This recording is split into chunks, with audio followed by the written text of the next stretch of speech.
Maybe they are the fairest. When it comes to the respect of the law, they are one of the best. And wherever I go and I meet a Canadian official, a minister or prime minister or whatever, they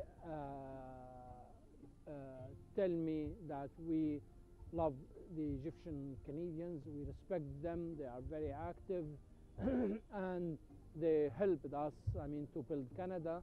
And for example, in Montreal, one day during a social event, I met a guy, an Egyptian guy. Nobody knows him in Egypt. I mean, and I found out that he is the director of Montreal Medical Research Center.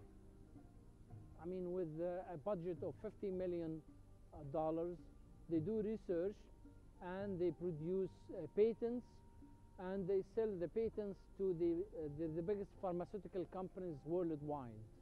Yeah, and the guy is Egyptian and nobody knows about him. So, and apart from that, as I love sports, so during the winter time, I used to go skiing. Yeah, I mean, I haven't born in Canada, but I started to know. I mean, the skiing is a beautiful sport. I mean, it's fantastic. And during summertime, I used to do some other sports and outdoor or on the mountains, or I joined the gymnasium from the first day. I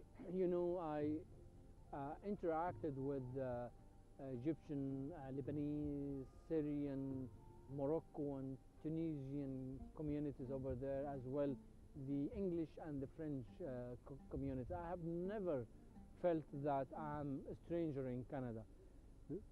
The first day I arrived to Montreal, I mean, always hospitable. Wherever you go to a restaurant, they will tell you bonjour, hi.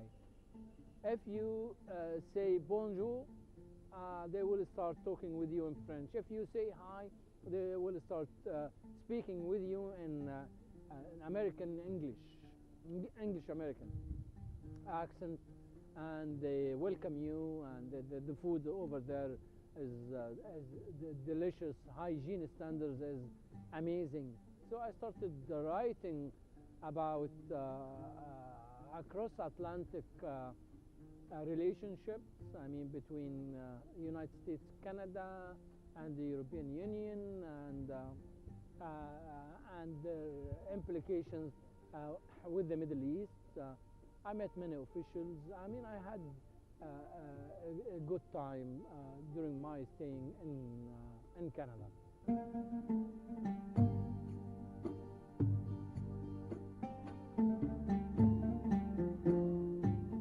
We asked Gamal Zayda how he sees the Egyptian media nowadays.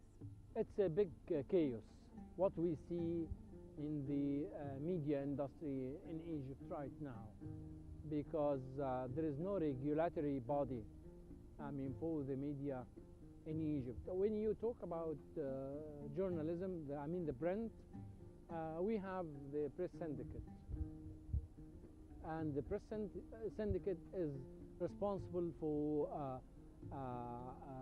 to put, I mean, to follow up the journalists, to try to protect them and to give them the chance to enjoy the freedom of expression and so on.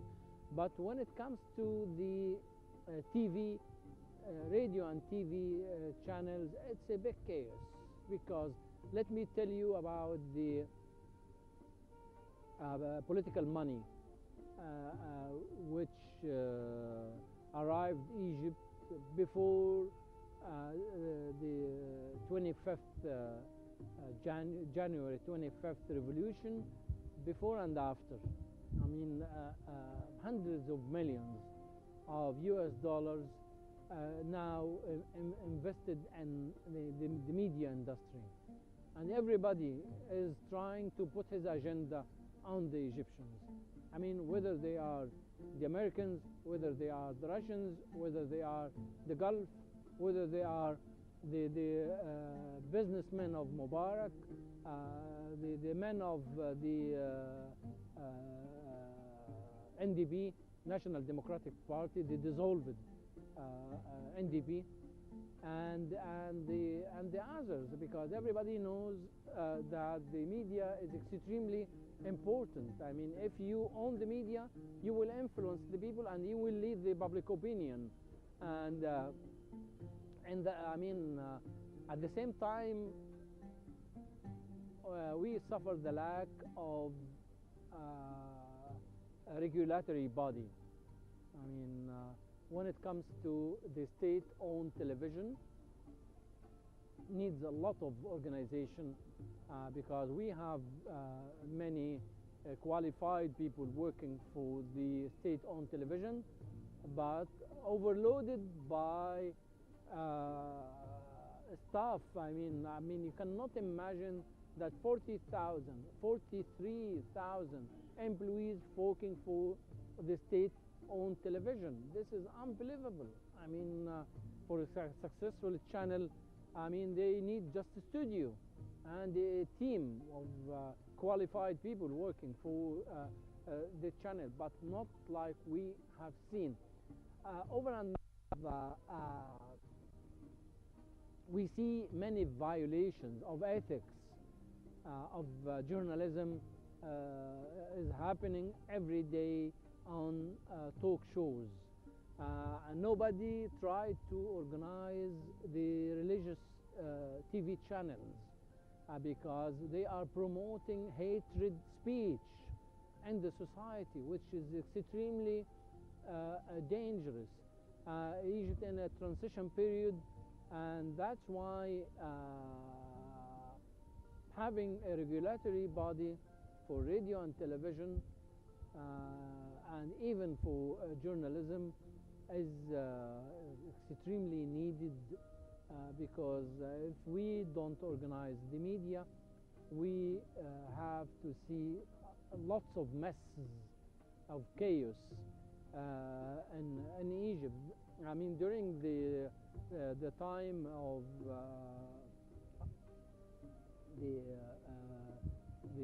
ex-president Morsi, it was disastrous situation. I mean, you see religious men spreading hatred against Christians, against Jews, against other Muslims. I mean, if you don't follow the Salafists or if you don't follow the Muslim brothers, you are not Muslims, and that's why we still suffer from that time. And till now, we don't have a regulatory body.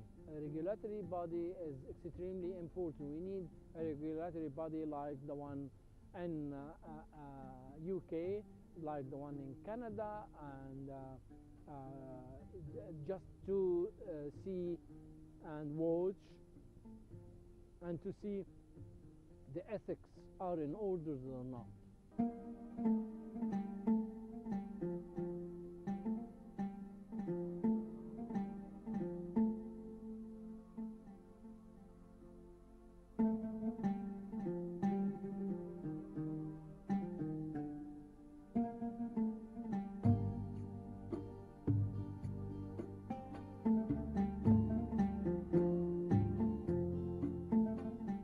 We also asked him about his verdict regarding the political scene in Egypt and his analysis of it.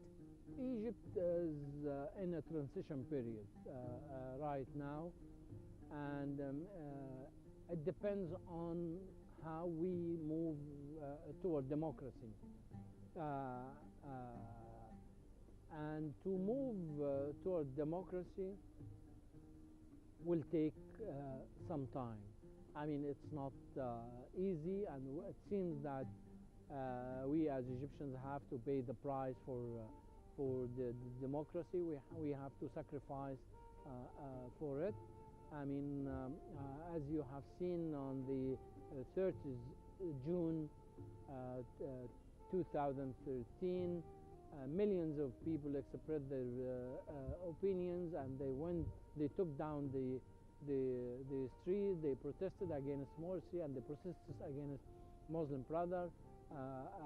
Egypt is moderate society. The people are tolerant, but I mean, don't try to spread hatred speech in this society. This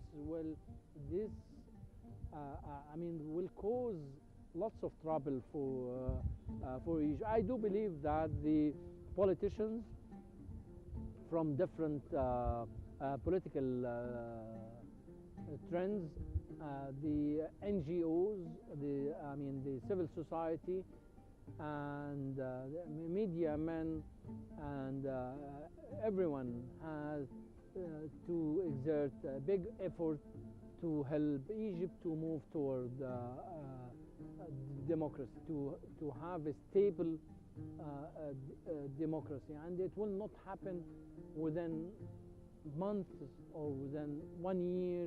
Or I mean, we have to wait and see. But with the roadmap, I do believe we are heading the road. I mean, we are on the track. So, but we have to finish the map road to have presidential elections and the parliamentarian elections after adopting the constitution, the new constitution. Then we will see